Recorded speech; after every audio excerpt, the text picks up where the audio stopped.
नमस्कार मित्रों। Parathyroid hormone की स्ट्रक्चर, उसकी सिंथेसिस और इसके सिक्रीशन के विषय में जानने के बाद आइए समझते हैं कि पैराथायरॉयड हार्मोन अपने इफेक्ट्स को, अपने एक्शंस को किस प्रकार से उत्पन्न करता है।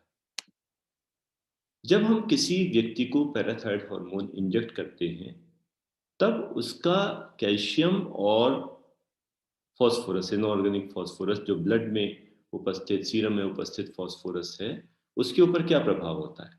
देखिए, ये तो हम जानते हैं कि पैराथायरॉयड हार्मोन का काम है कैल्शियम लेवल को बढ़ाना। इसके साथ ही जो इसका दूसरा प्रभाव है वह है ये फास्फोरस, इनऑर्गेनिक फास्फोरस लेवल को घटाता है।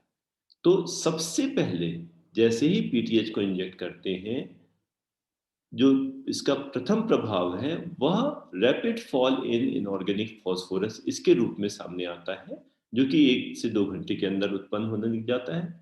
और कुछ देर बाद 3-4 घंटों में तब क्रमशः ये कैल्शियम के लेवल को बढ़ाता जाता है। तो फास्फोरस लेवल में का घटना पहले और कैल्शियम लेवल का बढ़ना बाद में यह उत्पन्न होता है। आखिर ऐसा कैसे होता है? जो फास्फोरस का एब्जॉर्प्शन इंटेस्टाइन से, जो वन इंटेस्टाइन पे पीटीएच के रिसेप्टर्स नहीं होते, तो इंटेस्टाइन पे जो काम है वह PTH 125 dihydroxy vitamin D, active vitamin D के थ्रू करता है। तो एक्टिव विटामिन डी के स्टिमुलेशन, उसके सिक्रीशन के माध्यम से पीटीएच फास्फोरस की, फास्फेट्स का एब्जॉर्प्शन को बढ़ा देता है। परंतु जो पीटीएच का डायरेक्ट इफेक्ट है किडनीज पर, नेफ्रॉन पर, वह ज्यादा प्रोमिनेंट है। तो जिसके कारण से फास्फोरस का एक्सक्रीशन बढ़ाना, फास्फोरस का रीअब्जॉर्प्शन कम करके एक्सक्रीशन बढ़ाना, यह इसका प्रेडोमिनेंट इफेक्ट होने के कारण से जो एब्जॉर्प्शन से फास्फोरस लेवल बढ़ता है, वो एक्सक्रीशन से जो कम होता है वो इससे कहीं ज्यादा होता है। इसकी कंबाइंड इफेक्ट क्या हुआ? फॉल इन इनऑर्गेनिक फास्फोरस के लेवल में सीरम पे। तो यह पहले प्रोड्यूस होता है और कैल्शियम का बढ़ना वह धीरे धीरे प्रोड्यूस होता है। अब कैल्शियम कैसे बढ़ता है? कैल्शियम बढ़ाने के तरीके क्या हैं? जो डाइट में कैल्शियम है उसको एब्जॉर्ब कर लो, ब्लड कैल्शियम लेवल बढ़ जाएगा। जो यूरिन से कैल्शियम का एक्सक्रीशन है उसको रोक लो, कैल्शियम लेवल बढ़ जाएगा। तो हम यह तो जानते हैं कि इंटेस्टीन में पीटीएच डायरेक्टली काम नहीं करता। इंटेस्टीन से कैल्शियम का एब्जॉर्प्शन यह 125 डाइहाइड्रोक्सी विटामिन डी के थ्रू बढ़ा लेता है, और किडनीज के थ्रू कैल्शियम का एक्सक्रीशन वह और कम कर देता है। कैसे? कैल्शियम का रीअब्जॉर्प्शन बढ़ा के। तो जब ट्यूब्यूल्स के थ्रू कैल्शियम का रीअब्जॉर्प्शन बढ़ जाता है, कैल्शियम एक्सक्रीशन कम हो जाता है, इससे कैल्शियम लेवल बढ़ने लग जाते हैं। तो पीटीएच को जब हम इंजेक्ट करते हैं तो इसका प्रभाव क्या हुआ? धीरे धीरे कैल्शियम लेवल बढ़ता हुआ और कुछ समय में 3-4 घंटे पे ये अपने पीक पे पहुंच जाता है। तो पीटीएच इंजेक्शन का परिणाम कैल्शियम लेवल के बढ़ने के रूप में सामने आता है। अब इसके जो तीनों ऑर्गन्स पे प्रभाव है कैल्शियम मेटाबॉलिज्म पे, उनको विस्तार से समझते हैं। पहला ऑर्गन इंटेस्टीन। हम ये जानते हैं कि पैराथॉर्मोन इंटेस्टीन पे डायरेक्टली काम नहीं करता। इंटेस्टीन से कैल्शियम और फास्फोरस एब्जॉर्प्शन को जो प्रभावित करने का काम है, यह पीटीएच पहले 25 हाइड्रोक्सी विटामिन डी को 125 डाइहाइड्रोक्सी विटामिन डी में कन्वर्ट कराता है, 1 अल्फा हाइड्रोक्सिलेज एंजाइम को स्टिमुलेट करके। तो पीटीएच ने 1 अल्फा हाइड्रोक्सिलेज एंजाइम को स्टिमुलेट किया, उसने इनएक्टिव 25 हाइड्रोक्सी विटामिन डी को एक्टिव 125 डाइहाइड्रोक्सी विटामिन डी में कन्वर्ट किया। और ये 125 डाइहाइड्रोक्सी विटामिन डी यह इंटेस्टीन पे बहुत प्रोमिनेंट इफेक्ट्स रखता है। किस पर? कैल्शियम और फॉस्फेट्स दोनों के एब्जॉर्प्शन को बढ़ाता है। यह किस प्रकार से होता है? कैल्शियम की बात करें अगर, तो ये इंटेस्टिनल एपिथेलियल सेल है, ये इंटेस्टिन का ल्यूमेन है। तो इंटेस्टिन के ल्यूमेन से सेल के अंदर टीआरपीवी जो चैनल्स हैं उनके माध्यम से कैल्शियम अंदर प्रवेश करता है। तो एक्टिव विटामिन डी क्या करता है? इन टीआरपीवी चैनल्स की सिंथेसिस और इनका एक्सप्रेशन सेल सरफेस पे बढ़ा देता है, जिससे ज्यादा से ज्यादा कैल्शियम अंदर आ सके। अब कैल्शियम जब अंदर सेल के आएगा तो ये सेल की सिग्नलिंग को, क्योंकि कैल्शियम एक सिग्नलिंग मॉलिक्यूल है, वो उसकी सिग्नलिंग को प्रभावित कर सकता है। इसलिए जैसे ही कैल्शियम अंदर आता है उसको नॉन रिएक्टिव बना दिया जाता है किसी कैल्शियम बाइंडिंग प्रोटीन से मिला के। तो सेल के अंदर कैल बाइंडिंग डी, यह जो प्रोटीन है ये कैल्शियम को कंबाइन करके उसको इनएक्टिव बना देती है। अब ये कैल्शियम की लार्ज क्वांटिटी सेल के अंदर पड़ी रह सकती है, जिससे बाहर ल्यूमेन से कैल्शियम जो अंदर आ रहा है उसमें बाधा ना पड़े। अब ये कैल बाइंडिंग प्रोटीन से लगा हुआ कैल्शियम यह सेल की इंटेस्टिनल एपिथेलियल सेल की बेसोलैटरल मेम्ब्रेन पे पहुंचता है, जहां पे plasma membrane calcium ATPase PMCA इन चैनल्स के माध्यम से और सोडियम कैल्शियम एक्सचेंजर इन एक्सचेंजर चैनल्स के माध्यम से यह कैल्शियम एक्स्ट्रासेलुलर फ्लूइड में पहुंचा दिया जाता है, जहां से ये ब्लड कैपिलरीज में एब्जॉर्ब हो जाता है। तो इस प्रकार से कैल्शियम टीआरपीवी चैनल, कैल बाइंडिंग प्रोटीन और उसके बाद पीएमसीए और सोडियम कैल्शियम एक्सचेंजर, इन तीन प्रक्रियाओं से होता हुआ एब्जॉर्ब होता है। और ये तीनों स्टेप्स को 125 डाइहाइड्रोक्सी विटामिन डी, जो एक्टिव विटामिन डी है, वह स्टिमुलेट करता है, इनकी सिंथेसिस और इनके एक्सप्रेशन को बढ़ाता है। तो इस प्रकार पीटीएच कैल्शियम एब्जॉर्प्शन बढ़ाना और फॉस्फेट्स का एब्जॉर्प्शन इंटेस्टाइन से बढ़ाना, यह 125 डाइहाइड्रोक्सी विटामिन डी के थ्रू करता है। आइए किडनीज पे बात करते हैं। पीटीएच किडनीज पे डायरेक्टली अपना एक्शन उत्पन्न करता है इंटेस्टाइन पे विटामिन डी के थ्रू। तो किडनीज पर पीटीएच रिसेप्टर्स होते हैं और उनके द्वारा यह कैल्शियम रीअब्जॉर्प्शन और फॉस्फेट्स का रीअब्जॉर्प्शन उनको नियंत्रित करता है। अब ध्यान रहे, इंटेस्टाइन में तो कैल्शियम और फॉस्फेट्स एक ही प्रक्रिया से और एक ही स्थान से एब्जॉर्ब होते हैं, लेकिन किडनीज में नेफ्रॉन्स में इनकी जो एब्जॉर्प्शन रीअब्जॉर्प्शन है वो अलग अलग जगह से होती है। जो फॉस्फेट्स है वो प्रोक्सिमल कन्वोल्यूटेड ट्यूब्यूल से रीअब्जॉर्ब होते हैं, जबकि जो कैल्शियम है वो डिस्टल कन्वोल्यूटेड ट्यूब्यूल और कलेक्टिंग डक्ट से रीअब्जॉर्ब होता है। जो जब दोनों के स्थान अलग अलग है तो पीटीएच का रिस्पॉन्स भी अलग अलग होता है। PTH directly proximal convoluted tubule पे काम करके और फॉस्फेट्स के रीअब्जॉर्प्शन को घटा देता है। तो पीटीएच से फॉस्फेट्स का रीअब्जॉर्प्शन घट गया तो फॉस्फेट्स का एक्सक्रीशन बढ़ गया, तो ज्यादा से ज्यादा कैल्शियम, ज्यादा से ज्यादा फॉस्फेट्स एक्सक्रीट आउट होने लगे, जिससे ब्लड में इनऑर्गेनिक फास्फोरस की कंसंट्रेशन कम हो जाती है। तो इस प्रकार पीटीएच प्रॉक्सिमल कन्वोल्यूटेड ट्यूब्यूल से फॉस्फेट्स के रीअब्जॉर्प्शन को घटाता है, जिससे फॉस्फेट्स का एक्सक्रीशन बढ़ जाता है और ब्लड में इनऑर्गेनिक फास्फोरस की कंसंट्रेशन कम हो जाती है। इसके विपरीत डिस्टल कन्वोल्यूटेड ट्यूब्यूल और कलेक्टिंग डक्ट से यह कैल्शियम के रीअब्जॉर्प्शन को बढ़ा देता है, क्योंकि पीटीएच का काम क्या है, ब्लड में कैल्शियम लेवल बढ़ाना, तो कैल्शियम को लॉस को रोकना पड़ेगा इसके लिए। तो कैल्शियम का रीअब्जॉर्प्शन बढ़ा देता है, जिससे कैल्शियम का एक्सक्रीशन घट जाए। अब ज्यादा से ज्यादा कैल्शियम एब्जॉर्ब होकर ब्लड में आता है और ब्लड सीरम कैल्शियम लेवल बढ़ने लग जाते हैं। तो इस प्रकार से जहां पीटीएच इंटेस्टाइन पे कैल्शियम और फास्फोरस दोनों को एब्जॉर्ब कराने में मदद कर रहा था विटामिन डी के थ्रू, किडनीज में यह फास्फोरस को तो एक्सक्रीट आउट करा देता है और कैल्शियम को कंजर्व कराता है। तीसरा इसका टारगेट ऑर्गन जो है वह है बोन्स। और बोन्स में क्या काम होगा, कैल्शियम लेवल को ब्लड में बढ़ाना है। इसका मतलब पीटीएच बोन्स पे जो काम करेगा, बोन्स से कैल्शियम निकालकर और ब्लड में भेजेगा। अब जो बोन से कैल्शियम निकालने की प्रक्रिया है ये दो फेजेस में होती है, एक तो रैपिड फेज और एक डिलेड स्लो फेज। अब भाई आपको पैसे की आवश्यकता पड़ी तो आपने क्या किया, बैंक गए या मशीन एटीएम मशीन पे गए, कार्ड डाला और पैसा निकाल लिया। तो एक तो हो गया रेडीमेड मनी जो सीधे रखिए तुरंत आपने निकाल ली, और एक हो गया उस पैसे की एफडी बना रखी है, तो पहले एफडी तोड़ो, वो सेविंग अकाउंट में आए और तब उसको निकालो। प्रोसेस बढ़ गया, टाइम लगेगा।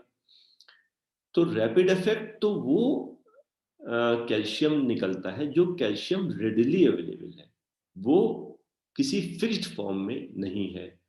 तो यह जो रैपिड इफेक्ट है, यह कुछ मिनटों में ही शुरू हो जाता है और धीरे-धीरे घंटों तक बढ़ता रहता है। यह ऑस्टियोसाइट्स पे जो पीटीएच का इफेक्ट होता है, उससे उत्पन्न होता है। जबकि जो स्लो इफेक्ट है, वह धीरे-धीरे कई दिनों में आरंभ होता है और बढ़ता जाता है कई वीक्स तक। यह ऑस्टियोक्लास्ट के द्वारा उत्पन्न होता है। इसका अर्थ क्या हुआ? इसको विस्तार से समझते हैं। वास्तव में जो किसी बोन के अंदर जो बोन की सरफेस है, उस पर तो ऑस्टियोब्लास्ट सेल्स होती हैं, जो कि ऑर्गेनिक मैट्रिक्स सिक्रीट करती हैं, न्यू बोन फॉर्मेशन में हेल्प करती हैं, आउटर सरफेस पे भी और इनर सरफेस पे भी बोन के। लेकिन जो ऑस्टियोब्लास्ट वो बोनी मैट्रिक्स सिक्रीट करते करते यहाँ चारों तरफ बोनी मैट्रिक्स सिक्रीट कर रही है, वो उसके अंदर ही दबती जाएंगी, फंसती जाएंगी। तो चारों तरफ मैट्रिक्स हो गई, बीच में ऑस्टियोब्लास्ट फंस गई। अब मिनरलाइजेशन के बाद ये ऑस्टियोब्लास्ट और फंस गई, क्योंकि हार्ड बोन हो गई। अब ये ऑस्टियोब्लास्ट ऐसे में ऑस्टियोसाइट्स में कन्वर्ट हो जाती है, जो कि क्विसेंट डोरमेंट पड़ी रहती है।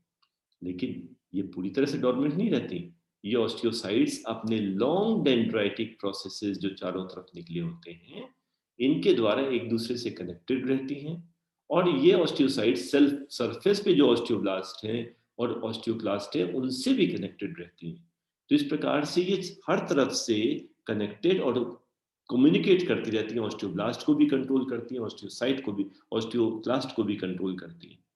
तो जो बोन के बीच में जो डोरमेंट क्विसेंट ऑस्टियोसाइट्स पड़ी हैं, ये इनके चारों ओर एक मेम्ब्रेन होती है, ऑस्टियोसिटिक बोन मेम्ब्रेन, और इसमें बोनी फ्लूइड भरा होता है।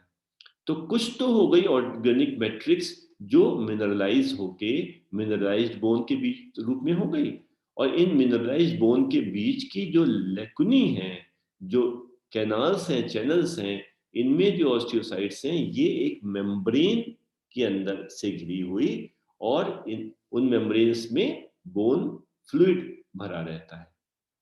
ये जो बोन फ्लूइड है इसमें कैल्शियम की वो फॉर्म होती है जो रेडिली एक्सचेंजेबल होती है, जबकि मिनरलाइज्ड बोन में कैल्शियम की वो फॉर्म होती है जो कि हार्ड क्रिस्टल्स के रूप में होती है। आइए इसको समझते हैं। जो रैपिड इफेक्ट होता है, जो ऑस्टियोसाइट्स के थ्रू होता है, वो इसलिए क्योंकि ऑस्टियोसाइट्स के ऊपर पैराथायरॉयड हार्मोन के रिसेप्टर्स होते हैं। तो जैसे ही पीटीएच इन पैराथायरॉयड हार्मोन पीटीएच या पीटीएचआरपी रिसेप्टर्स से कंबाइन करता है जो ऑस्टियोसाइट्स के ऊपर हैं, वह ऑस्टियोसिटिक मेम्ब्रेन पे जो कैल्शियम पंप है उनको स्टिमुलेट कर देता है, और कैल्शियम पंप इस बोनी फ्लूइड में जो कैल्शियम है, उस कैल्शियम को उस बोनी फ्लूइड के कैल्शियम से ब्लड वेसल के अंदर पंप करने लग जाता है।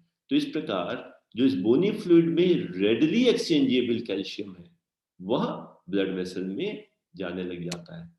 तो जैसे ही पीटीएच ऑस्टियोसाइट्स और ऑस्टियोसिटिक मेम्ब्रेन पे अपने रिसेप्टर से कंबाइन किया, वह बोनी फ्लूइड में जो एमोर्फस बोन क्रिस्टल है, एमोर्फस मुलायम आसानी से टूट जाने वाले, जो मुख्यतः एक्सचेंजेबल पूल ऑफ कैल्शियम जिनमें है, कैल्शियम HPO4 CaHPO4 के रूप में, उनसे जो कैल्शियम है जिसको आसानी से टूट जाए, उसको ये ब्लड में पंप करा देते हैं। तो रैपिड इफेक्ट पीटीएच का कैसे उत्पन्न होता है? ऑस्टियोसाइट्स के चारों ओर जो ऑस्टियोसिटिक मेम्ब्रेन है उस पे कंबाइन करके ये जो बोनी फ्लूइड्स है जो भरा हुआ है, बोनी फ्लूइड्स में जो CaHPO4 जो एमोर्फस बोन क्रिस्टल्स है, उनसे कैल्शियम निकालकर ब्लड वेसल में पहुंचाना। इस प्रोसेस को कहते हैं ऑस्टियोसाइट्स के द्वारा मीडिएटेड होने के कारण से ऑस्टियोसिटिक ऑस्टियोलिसिस, जो एमोर्फस बोन क्रिस्टल्स CaHPO4 से कैल्शियम रिलीज करा के होता है।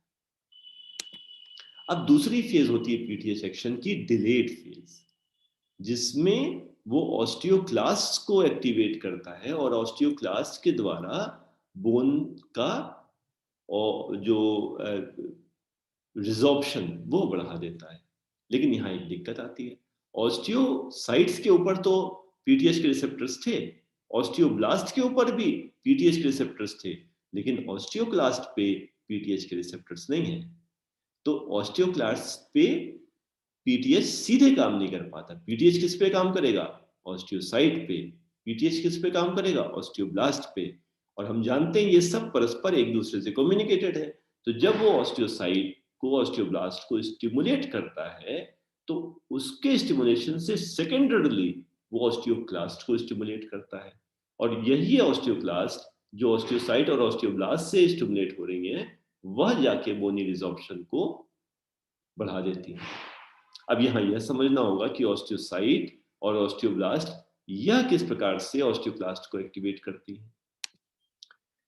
तो वास्तव में ऑस्टियोब्लास्ट जो कि सेल्स जो बोन सरफेस पे होती हैं, और ऑस्टियोसाइट्स जो बोन के अंदर होती हैं, इन दोनों के ऊपर पीटीएच रिसेप्टर्स हैं। जब ये स्टिमुलेट होती हैं तो ऑस्टियोब्लास्ट क्या करती हैं? ये ऑस्टियोक्लास्ट के प्रिकर्सर्स को, वह प्रोजेनिटर सेल, वह कॉमन सेल, प्लूरिपोटेंट सेल जो ऑस्टियोक्लास्ट में कन्वर्ट हो सकती है, उसको स्टिमुलेट करती है। अब ऑस्टियोक्लास्ट के जो प्रिकर्सर्स हैं, वो जब ऑस्टियोक्लास्ट में डिफरेंशिएट होते हैं, तो ये ऑस्टियोक्लास्ट अभी बन तो गई, लेकिन ये एक्टिव नहीं होती। वास्तव में इन ऑस्टियोक्लास्ट के ऊपर एक रिसेप्टर होता है जिसे कहते हैं रैंक।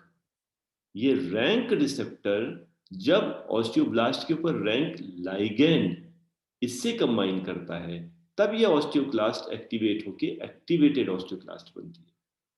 और पीटीएच का काम क्या होता है? पीटीएच इन ऑस्टियोब्लास्ट को एक्टिवेट करता है और इनके ऊपर रैंक लाइगैंड को का एक्सप्रेशन बढ़ा देता है। तो ऑस्टियोब्लास्ट एक्टिवेट हुए, इन्होंने ऑस्टियोक्लास्ट प्रिकर्सर्स को ऑस्टियोक्लास्ट में कन्वर्ट करा दिया। अब ऑस्टियोब्लास्ट के ऊपर रैंक लाइगैंड एक्सप्रेशन बढ़ गया, जिससे ऑस्टियोक्लास्ट के रैंक रिसेप्टर से रैंक लाइगैंड जब कंबाइन किया, तो उसने ऑस्टियोक्लास्ट को एक्टिवेट भी करा दिया। अब ये एक्टिवेटेड ऑस्टियोक्लास्ट बोन सरफेस के ऊपर आके बैठ गए, और बैठने के बाद उन्होंने वहां से और बोन को कुरेद कुरेद के रिजॉर्व कराना शुरू करा दिया। तो इस प्रकार से पीटीएच पहले ऑस्टियोब्लास्ट को एक्टिवेट करता है, उसके द्वारा ऑस्टियोक्लास्ट को एक्टिवेट करता है, जिससे ऑस्टियोक्लास्टिक बोन रिजॉर्प्शन आरंभ होता है।